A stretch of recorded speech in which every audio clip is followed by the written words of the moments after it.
But look at these women. And neither one of these women were necessarily God followers. Maybe they were. They weren't certainly people that knew who Jesus was. I mean, look at the story that the widow of Zarephath, her testimony, she says, "Oh, you've brought my sin to mind." In other words, she knows she's separated from God. So why did these women experience this resurrection power in their life? What's special about them? Well, it's not because they were good or talented or important. It's not because of any merit that they had. It's not really anything in them. It comes out of compassion for their need. And it comes to them and brings them to faith. That's the second thing that we see. The resurrection brings faith. Now, commonly in the church, we say, well, in order to believe in the resurrection, you have to have faith. No. That's backwards. The resurrection brings faith with it. In the Bible, it comes to persuade. That's the great outcome of resurrection in every occurrence in the Bible. Faith happens. Because the conquering of death is a tremendously convincing and persuasive argument about the power of God. Why? Because only God can create life. Just look at what the women say at the end of the story of Elijah. She doesn't say, "Whew, now life can go back to normal." That's not what she says, even though that's what to happen. That's not what she says. She says, "Now I know that you are a man of God and that the word of the Lord in your mouth is truth." The resurrection she just saw convinces her that Yahweh is God and that Elijah is his prophet who speaks truth. The end, no doubts. She had doubts. Even though she'd seen a miracle in her midst, she still had doubts, clearly. But now she knows. Now she knows who God is and what his power is. And the same thing then happens in Luke chapter 7. What's the climax of the story of that resurrection? Suddenly everyone is convinced that this is someone who is very unusual, very special, very extraordinary in every way. Verse 16, fear seized them all and they glorified God. Look at that word. Fear seized them all. Wait a second. They see life spring up and they get afraid. Look, if somebody came into this room right now and killed one of us, I would feel fear. I think we all would. What is the meaning of this? What's going on? Why is this happening? Would be the questions we would ask. But fear at life? What's that all about? Well, I think it has to be belief. That's what it is. God's power is present, and maybe all of these people, this crowd that are around this procession, all have the same thought that the widow of Zarephath had. My sin makes me unworthy to be in the presence of this power. Fear. Maybe. I'm not worthy with God being present. And so that's why the fear is present. It's all well and good to say that you believe in God, but when you're actually confronted with the power of God, that's a whole different matter. Everything changes then. And immediately, this is what is said. The fear gripped them all, and they glorified God, saying, "A great prophet has risen among us, and God has visited his people." And this report about him spread throughout the whole of Judea and all of the surrounding country. You see, the resurrection always intends to help you understand the truth about who God is. But look at the differences in what these two stories tell us about their main characters. Elijah, these are the differences now. Elijah cries out to God. There's anguish. But as a prophet, he has to ask God to do it. He can't do it himself. But in Luke chapter 7, Jesus doesn't cry out to God. There's no anguish in this story. Jesus doesn't even pray. Elijah cries out 3 times. Jesus speaks once. Elijah yells. Jesus is just talking normally. And the dead man sat up and began to speak instantly. You see, the hierarchy is different between those two stories. Elijah is calling on the one with the power to raise the dead. Jesus is the one with the power to raise the dead. That's why he doesn't have to make a phone call. Jesus Christ is not just a prophet calling on the Lord. He is the Lord on whom the prophets call. And so that's why some people were exclaiming, God has visited his people. Because they recognize the authority. The only authority to bring life is God. And so now we see who God is. Do you see? The resurrection brings belief. It spurs faith. Faith in power and might and the compassion of God. Now, these women didn't have faith like they had afterwards. They didn't have it beforehand. They didn't think to themselves, my kid, he's just sleeping. Remember that story? Jesus goes to the family and says, the girl is just asleep. They didn't say that. There was anguish. Remember the widow of Zarephath? She was blaming everybody that she could blame. No, it's very clear they didn't think the resurrection would happen. But faith was stirred in them based on what happened. Now I know. God has visited his people. And many people have asked, how do I know that Christianity is true? There's a lot of faith options out there. How do I know Christianity is the one that I should believe in? And the answer is the resurrection of Jesus. See, if Jesus didn't really rise from the dead, then he's just another dead guy. And Paul himself says in 1 Corinthians, pitied. Because if he didn't rise from the dead, all of our hope is in nothing. The rest of Christianity really doesn't matter, in other words. Oh, well, says the skeptic, you can't prove that Jesus rose from the dead. True, I can't scientifically prove that, but then I can't scientifically prove that Julius Caesar ever existed either. So what's your point? But there is a surefire proof that Julius Caesar existed from historical record and from historical evidence. If I needed to go to a court of law, I could prove that Julius Caesar once walked the face of the earth. And in the same way, there is a preponderance of evidence, just like there is for Julius Caesar, in the resurrection of Jesus Christ. Let me just give you a few examples. I could give you 20. I'll just give you a few.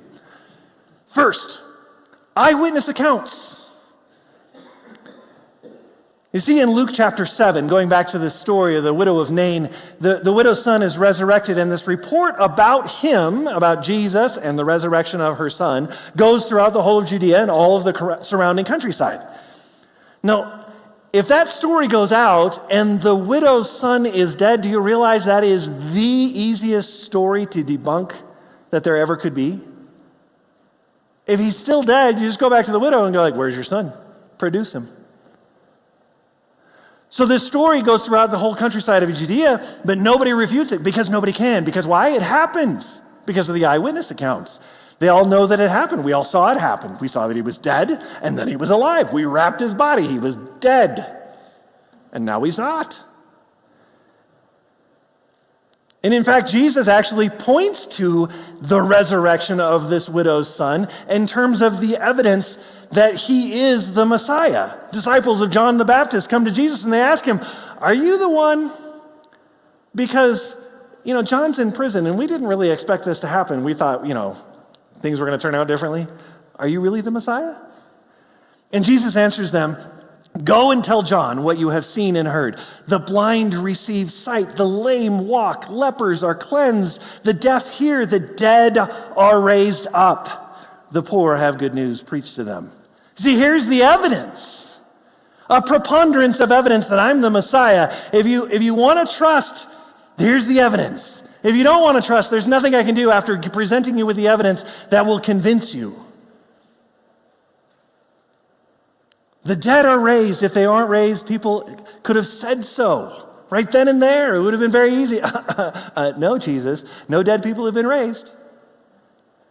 The same is true about Jesus' resurrection. The tomb was under guard. Why? Because the political leaders and religious leaders were afraid that the disciples would steal the body and then make some wild claim about what happened with Jesus.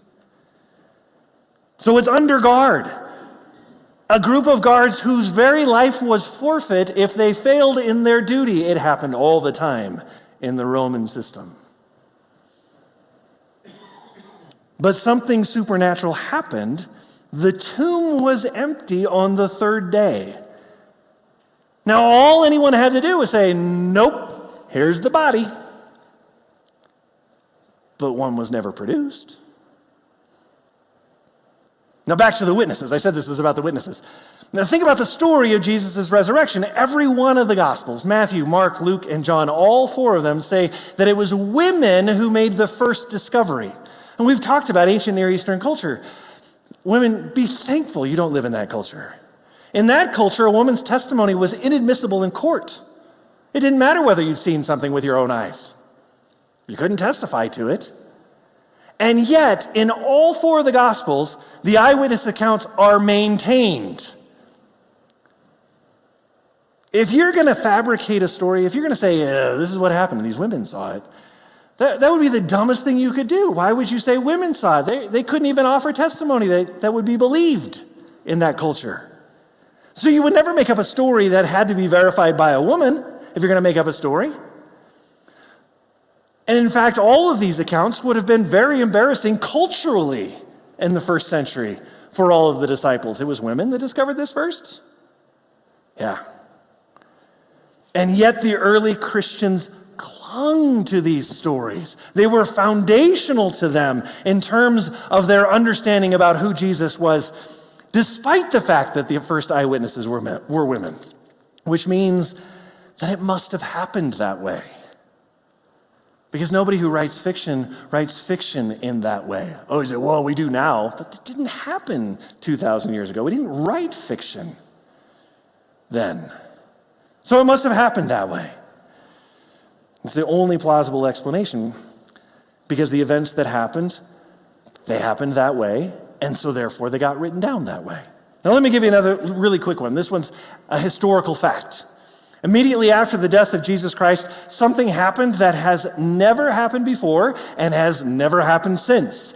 Thousands and thousands of Jews who can't even utter the name of their God would stone you if you ever claimed anything remotely similar to a claim of being God, were suddenly chucking their faith, their religion, and worshiping a man as God.